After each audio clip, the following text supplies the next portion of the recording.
What are the 10 things every freelance editor should know? Let's come to point number 1. Having a like-minded editor to share your struggles, your challenges, your doubts with is just invaluable. Let's face it, almost no one in your family or circle of friends really understands what you're doing. So whether it's a face-to-face or an online relationship, it will help to keep the morals high for both sides. Sometimes it's okay to work for free. I know, you're spoiling a market when you work for free.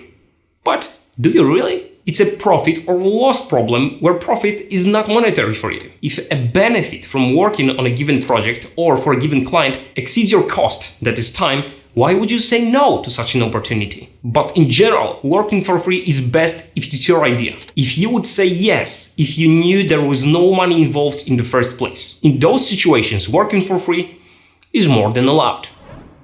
When we edit for clients, we're making their dreams a reality, their baby to see the light of a day. And that's wonderful. But it's also so great to have a baby of your own, a project you nurture. It could be a script you're writing, a documentary you shoot interviews for, or even something not really related to filmmaking. Think about what moves you and take one little step towards it. And if eventually you start making money with that side project, you're gaining the freedom to be picky about what sort of projects you take on. This way you will not feel like you have to accept every job that comes your way. Diversifying income is really not easy, but you can take it one step at a time.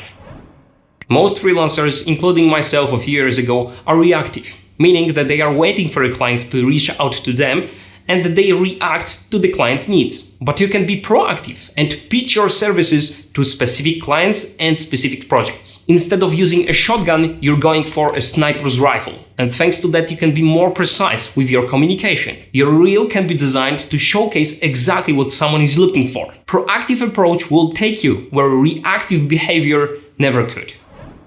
The hardest thing being a freelancer is managing work-life balance. So first, it's good to accept that it will be a struggle, a beast you will fight with for a long time. I don't know if you can win because I'm definitely still fighting, but creating boundaries definitely helps. Scheduling time for not work-related things.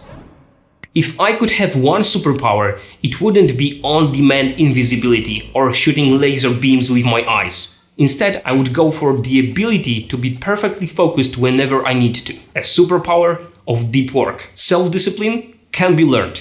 It's not something you're born with. True, some people are more susceptible to distractions than others, but everyone can learn how to manage their time well.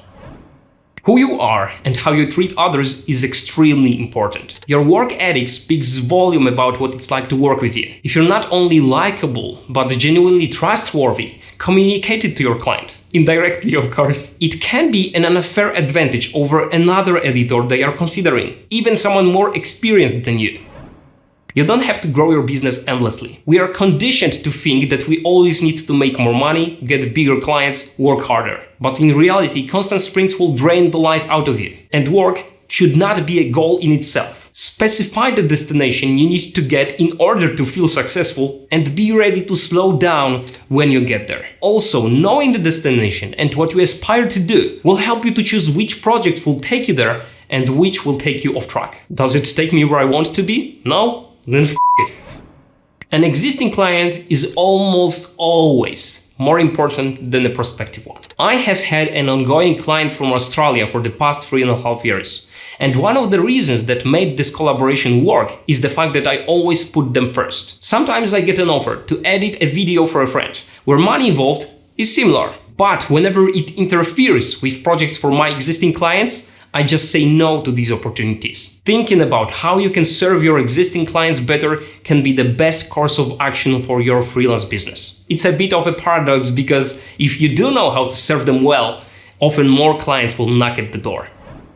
Organizing assets takes time. Surely it's not the sexiest part of the job, but it's essential to be able to work with the material efficiently later down the road. Things like labeling, select reels, graveyard bins, naming conventions, etc. pay great dividends once you're using your editing brainpower. From your experience, what would you add to that list? Last week I relaunched my course, The Editing Chef, which sums up a lot of things I've learned as a freelance editor. We talk about things like prep work, project organization, dealing with distractions, workflow concepts and techniques, dealing with editor's block, and many others. There is also a sense of community with a private Discord server and topic-based live sessions to hold you accountable. In healthy sense, of course, not like in whiplash.